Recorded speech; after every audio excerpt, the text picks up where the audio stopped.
퇴고는 좀 시간을 가지고 이렇게 푸는 게 좋다. 그러니까 틀림없이 퇴고를 하려면 한다는 그 다음에 한다는 조건은 뭐냐면 내 생각의 진화를 믿겠다는 거예요. 일단 나를 믿을 수밖에 없어요. 그러니까 그 경험이 일주나 한 달이 더 축적되는 거잖아요. 그러면 그만큼 생각이 좀 깊을 수도 있고 또 그 생명을 만들어내는데 좀 더 멋있는 생명을 만들어낼 수 있다. 고친다는 것은 멋있는 생명을 만들어낸다는 거예요. 창의적으로, 네, 시적으로. 그 두 가지입니다. 항시. 그래서 이 튀고 좀 알아봤고요. 가슴을 바꾸다. 우리 그 김성아 선생님께서 낭독해 드리겠습니다. 가슴을 바꾸다 임현정. 한복 저고리를 늘리러 간 길.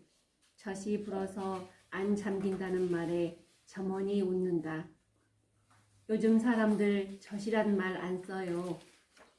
뽀얀 젖비린내를 빠는 아기의 조그만 입술과 한 세상에 잠든 고요한 한낮과 아랫목 같은 더운 포옹이 그 말랑말랑한 말 속에 담겨 있는데 촌스럽다며 줄자로 재어준 가슴이라는 말, 브래지어 안에 꽁꽁 숨은 그 말, 한바탕 빨리고 나서 쭉 쭈그러진 저통을 주워 담은 적이 없는 그 말, 그 말로 바꿔달란다. 저고리를 늘리러 갔다. 젖 대신 가슴으로 바꾸어 달다. 네. 읽어보니까 좋죠. 우리 일상생활에 있는 일이거든요. 근데 이제 여기서 시대가 어떻고, 세대가 어떻고, 이러면 이 시 버려버리는 거예요. 근데 이제 다만, 이제 점원이라고 하면은, 애 낳고, 이렇게 좀 가슴이 빈약하고, 또 어떤 그런 분이 갔을 때, 그 점원하고는 좀, 나이 차이가 좀 안 있겠습니까? 그러니까 이제 이렇게 시를 썼는데 한번 이 시는 좀 해학적이고 익살스러워요. 예, 익살스러운데 묻지가 않아요. 예. 그러니까 이제 젖이나 젖통이나 해서 보면은 한바탕 빨리고 이렇게 했기 때문에 이게 쉽게 쓸 수 없다고 생각하는 거예요. 근데 이분은 과감하게 그냥 글을 쓰는 거예요. 그냥 천연덕스럽잖아요. 내가 내 말 하는데. 그리고 그게 사실인데. 왜 감추려고 그러냐. 그런 거죠. 자, 본문으로 한번 들어가 보겠습니다. 한복 저고리를 늘리러 간 길 그랬어요. 늘리러 간 길을 그렇게 하는 것보다 늘리러 간 말이 좋을 것 같아요. 저는 이제 이 선생님한테는 미안한데, 혹시 선생님 들으시면은, 기분 나쁘게 생각하지 마십시오. 선생님이 그 글이 너무 좋아서, 제가 텍스트로 쓰고 있잖아요. 젖이 불어서 안 잠긴다는 말에, 이 안 잠긴다. 과감하잖아요, 이 단어가. 안자가 앞에 감으로써 과감한 거예요. 앞으로 씻을 때도 과감하게 쓰려면 이렇게 아니라는 것을 앞에다 넣어놓으면 전체를 수식하잖아요, 거기를. 그러니까 만약에 선생님들한테 이렇게 쓰라고 했으면 이렇게 썼을 거예요. 젖이 불어서 잠기지 않는다는 말에. 이게 지금 일상생활에서 일어나는 언어거든요. 근데 가급적이면 이렇게 써도 굉장히 글이 단호하잖아요. 예. 점원이 웃는다. 요즘 사람들 젖이란 말 안 써요. 뽀얀 젖비린내를 빠는 아기의 조그만 입술과 한 세상이 잠든 고요한 한낮과. 굉장히 좋은 말을 하고 있어요. 시적인 표현이에요. 바로 이게 시적인 표현인데 말로 보면 단순하잖아요. 근데 여기서 보면 아기가 잠들어서 한낮이 고요해진 거예요. 이게 바로 시적인 거예요. 창의적인 거예요. 제가 한번 말해볼까요? 당신이 신경질을 내니까 바람이 세게 부네. 이게 시적인 거예요. 바람이 세게 불어서 당신이 신경질 내는 게 아니에요. 자, 당신이 빛나니 해가 떴네. 당신이 있으니까 해가 뜬 거예요. 이게 시적인 거예요. 여기는 아기가 잠자니까 한낮이 고요해져 버렸어요. 그죠? 이게 바로 시적인 표현입니다. 아랫목 같은 더운 포옹이 그 말랑말랑한 말 속에 담겨 있었네. 있는데, 자, 있는데 그래서 전환을 시키죠. 그리고 연을 바꿉니다. 촌스럽다며 줄자로 재어둔 가슴이라는 말. 가슴이라는 말을 줄자로 재어줬어요. 이거 보세요. 말 보면은 얼마나 재밌게 이 선생님이 쓰시는지 모르잖아요. 줄자로 재어준 가슴이라는 말이에요. 가슴을 줄자로 쟀어요. 근데 뭐를 쟀어요? 가슴이라는 말을 잰 거예요. 잘 보셔야 돼요. 그러니까 시를 그냥 이 이미지로 안 읽고 이 머리로만 기능적으로만 읽으면 시 절대 안 늘고 재미없어져요. 주어 담은 적 그런 말들을 주어 담은 적 없는 그 말이에요. 그 말, 가슴이라는 그 말, 저고리를 늘리러 갔다. 갑자기 해서 이제 완전 대전환을 이루는데 너무 급박한 것 같아요. 그래서 퇴고라는 말 나와서 그냥 저희 나름대로 조금 선생님은 이 작가 선생님한테는 좀 죄송합니다만 한번 바꿔보려고 해요. 저고리를 늘리러 갔다. 첫 대신 가슴으로 바꿔 달다. 이게 갑자기 이렇게 말을 전환을 시켰어요. 네, 그거를 그냥 이렇게 했으면 좋겠어요. 그냥 저고리를 늘리러 갔다. 할 수 없이 첫 대신 가슴으로 바꿔 달았다. 이렇게 하면 그냥 좀 더 유순하게 끝날 것 같습니다. 시의 내용은 아주 기가 막히죠. 이 어순을 이렇게 바꿈으로써 시가 이렇게 멋있어지는 거예요. 제가 금방 말했습니다만, 당신 옷이 화사하니까 추월산 단풍이 멋지네. 이렇게 해야 돼요. 아니, 당신이 화사하게 입고 여기로 오니까 추월산 단풍이 더 멋지게 보여. 저 나뭇잎들도 두근거리는 모양이야. 당신 보고. 이렇게 하면 얼마나 좋아하겠어요. 네, 앞으로 그렇게 하십시오. 저도 뭐 못하지만 그렇게 하려고 노력하겠습니다. 복숭아를 솎음해요. 열매를 솎아보면 알지. 열매. 지금 조그마한 적과를 한다는 얘기예요. 어려운 말로. 적과를 한다는 얘기예요. 버리는 일이 얼마나 어려운가. 나 처음엔 열매 많이 나는 것이 그저 좋은 것인 줄만 알았다 그랬어요. 이 초보 농사꾼은 나무만 키우지 열매는 없어요. 네, 없어요. 당연히 없습니다. 네. 그러니까 전문가, 농사를 짓는 분들은 대단하신 분이에요. 저는 항상 그런 말씀 드립니다만, 농사 짓는 분들은 천심을 통하고 있다. 그렇게 말씀 항상 하고 있어요. 그거 뭐 이러잖아요. 공무원 하시다가 또 아니면 회사 다니다가 대기업 다니다가 뭔 일 있으면 내 이거 때려쳐버리고 가서 농사나 지어야겠다. 또 아니면 어떤 사람들 장사나 해야겠다. 그 나자를 꼭 갖다 왜 붙이는지 모르겠어요.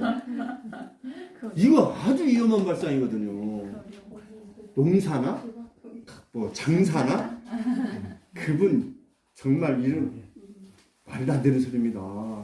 농사에 엄청난 과학이 들어있어요. 하늘을 읽을 줄 알아야 돼요. 천심을 나눌 줄 알아야 돼요. 그렇지 않으면 농사 못 집니다. 자기 먹을 것도 못 만들어내요. 자, 보겠습니다. 아니, 그 주렁주렁 열린 열매 아까워서 제대로 솎아내지 못했네. 열매가 아까운 거예요. 이것도 달려놓고 싶고 저것도 놔두고 싶고. 한 해 실롱하고서야. 약간 어려운 말이네요. 속는 일이. 실롱. 농사를 망친 거죠. 실롱하고서야 속는 일이. 버리는 일이 아니라 어떤 과정. 여기 하나가 빠졌어요. 어찌 보면은. 얻는 과정이에요. 그냥 과정이라는 걸 알았네. 버리는 일이 아니라 과정이라는 걸 알았어요. 근데 사실 얻는 과정이라는 얘기예요. 예. 삶도, 사랑도 처음은 잘 솎아요. 그러니까 여기다가 밑줄을 쳐놓으세요.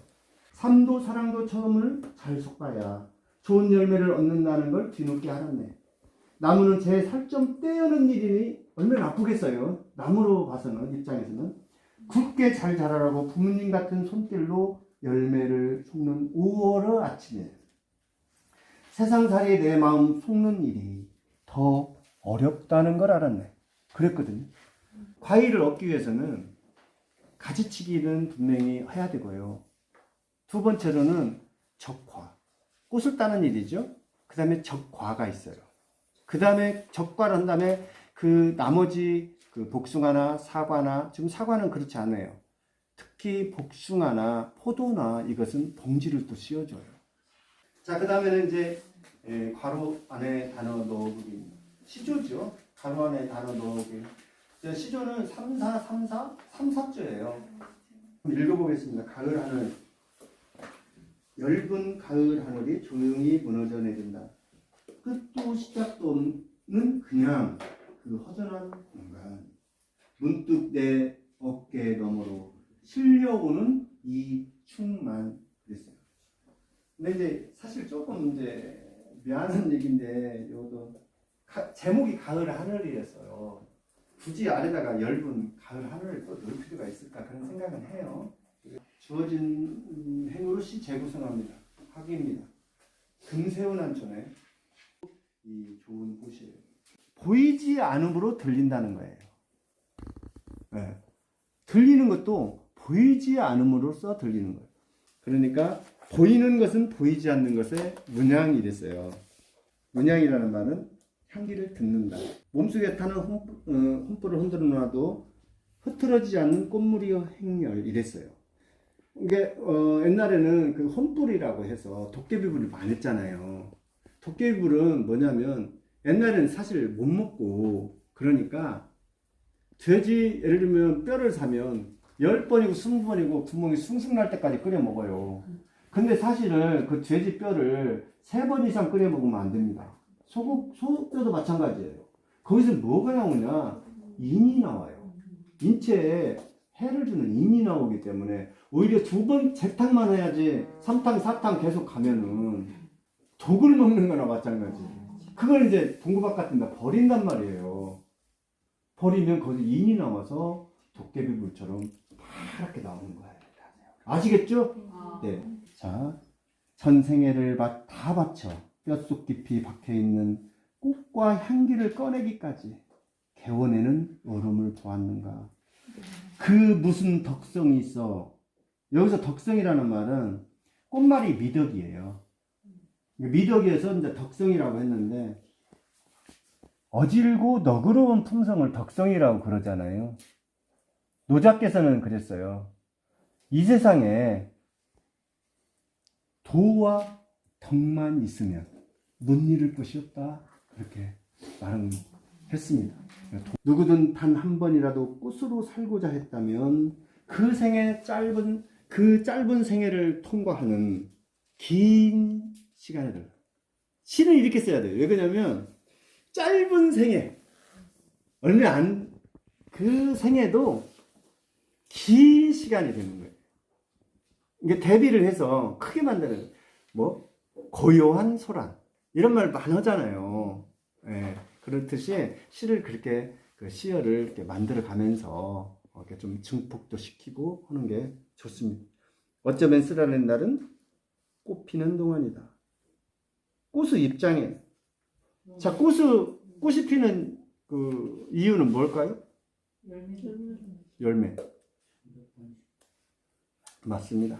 꽃이 피는 것은 어찌 보면은 열매를 맺어서 종족 번식을 하기 위해서 그렇게 하거든요. 그러니까 이제 곤충이나 새나 바람이나 특히 그 물을 통해서 그 영역을 넓혀가요. 근데 제가 봉숭아를 이렇게 글을 쓰려고 채송화나 가끔 써요, 저는 이제 코시를 좀 우리나라 유명신이 계셔가지고 제가 뭐라고 못하겠습니다만 저도 꽃시 많이 썼거든요. 또 좀 있으면 꽃시로 해서 꽃으로만 낭송 시집이 지금 3설 들어갔으니까 근데 좀 있으면 나와요. 벌써 3번째네요. 꽃으로만. 네. 근데 그 채송화나 이런 걸 보면은 참 불쌍해요. 왜냐면 그 새도 안 물어가고 무엇이 고양이 털에 붙어가는 것도 도둑놈 가시처럼 붙어가는 것도 아니고 사람 바지에 붙어가는 것도 아니고 그냥 그 삭관대 이렇게 톡 떨어져서 거기밖에 못 나요. 왜 그건 창독대 밑에만 있는 거예요. 더 이상 저 바깥을 못 나가요. 그건 이제 어머니가 두엄 밑에나 두엄짜리나 마당 아니 대문 옆쪽에다 이렇게 한 점도 이렇게 좀 이렇게 뿌려놓으면 그 중에서 하나 나지. 참 불쌍하기도 해요. 그러니까 이제 제가 전번에 다른 데서 강의할 때 그랬어요. 새가 왜 날개요? 그랬더니 한 분이 그러대요. 멋있으라고요. 멋있잖아요. 새가 나르면. 그러시냐고. 제가 사실은 새가 나는 것은 여러 가지 이유가 있는데 씨앗을 번식시키려고 영토를 확장시켜주기 위해서 새가 나는 거거든요. 네. 그래서 새를 만들어낸 목적이 있겠죠. 그렇게 주어진 행운을 시 재구성하기는 근세운한초로 한번 공부해봤습니다. 자, 첨사각입니다. 첨사각이는 아까도 얘는 퇴고하고는 약간 틀려요. 첨사각이는 왜 그러냐면 첨사각이라는 것은 제가 2강에서도 말씀드렸습니다만은 어린아이가 이 세상에 나가지고 기고 일어나서 걸을 때까지 1000번 이상 넘어진다고 그랬잖아요. 실험에 의하면 아무것도 너른 곳, 잡을 곳도 없는, 기댈 수도 없는, 잡을 수 없는 곳에다 아이를 뉘어놓고 실험을 했어요. 몸이 일어나는 거. 잡아주는 사람이 반드시 있어야 돼. 그러니까 어찌 보면은 동물 중에서 가장 무능력한 게 사람일 수도 있어요. 이 첨삭이라는 것은 저는 그냥 손잡아주는 것 이렇게 표현하고 싶어요. 첨삭을. 고무 내부에서 빠져나온 흔적은 고통을 통과했으므로 여기서 긴 꼬리를 감추고 있는, 여기는 빼도 됩니다. 긴 꼬리를 감추고 있는 파랑 한 장을 가위로 우려 새를 만든다.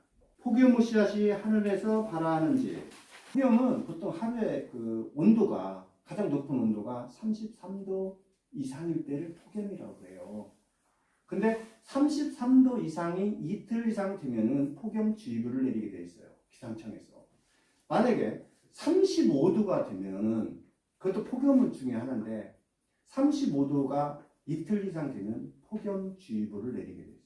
그러니까 폭염은 그냥 무조건 폭염 이렇게 하지 말고 33도, 35도 말하는 더 재밌잖아요. 네, 그래서 제가 넘기지 말라고 했던 겁니다. 자, 됐습니다. 가벼운 편견처럼 낯다른 떠오르고 있습니다. 그러니까 이거는 가벼운 입김처럼이라고 해도 상관없고 가벼운 바람처럼이라고 해도 상관없고 그냥 이거는 편견이라고 조금 말이 어려워요. 가벼운 편견처럼 낯다른 떠오르고 너무 어렵죠. 네, 이런 경우는 다른 말, 쉬운 말로 고치면 되겠습니다. 살가스 입구에 땀방울 들이 옹기종기 모여있다. 살가스 입구가 아니죠. 살가스. 네. 이렇게 하면 되겠습니다. 살짝 구름은 자존심을 건드리면 비가 올 것 같습니다. 구름도 아까 그런 표현이잖아요. 당신이 옷을 알록달록 이쁘게 입으니 추월산에 단풍이 들었네. 이렇게 표현을 하라고 했어요. 근데 이제 이런 경우도 그래요. 비가 내리려면 어떻게 해야 돼요? 구름을? 자존심을 건드려야 돼요. 자존심을 건드려야 되는 거예요. 근데 이제 다 아시는 거지만 옛날에 그랬잖아요. 비가 안 오면 왕이 나서서 이 부덕은 짐의 부덕한 소치다 해가지고 단에 올라가서 기우제를 지내요. 기우제 지내면 반드시 비 오죠? 왜 그럴게요? 비 올 때까지 기우제를 지내면 되는 거예요. 반드시 비가 옵니다. 많은 것들과 함께 오후에서 뛰어내리고 무모한 파기 쓸쓸하게 시그합니다. 여기서 많은 꽃들과 함께 오후에서 뛰어내리고는 삭제해도 되겠습니다. 그리고 빙빙빙 사는 일이 녹록치 않다. 빙빙빙 사는 일은 미품, 약품, 강품 그러잖아요. 근데 좀 빨리도 돌고 천천히 돈다. 여기서는 빙빙빙은 너무 약해. 그래서 목이 부러진 채 사는 일은 참 녹록치 않다. 근데 녹록치 않다 단어 알아볼 필요 있어요. 녹록지 않다가 맞는 말이에요. 대부분 녹록치 않다 그러거든요. 녹록지 않다예요.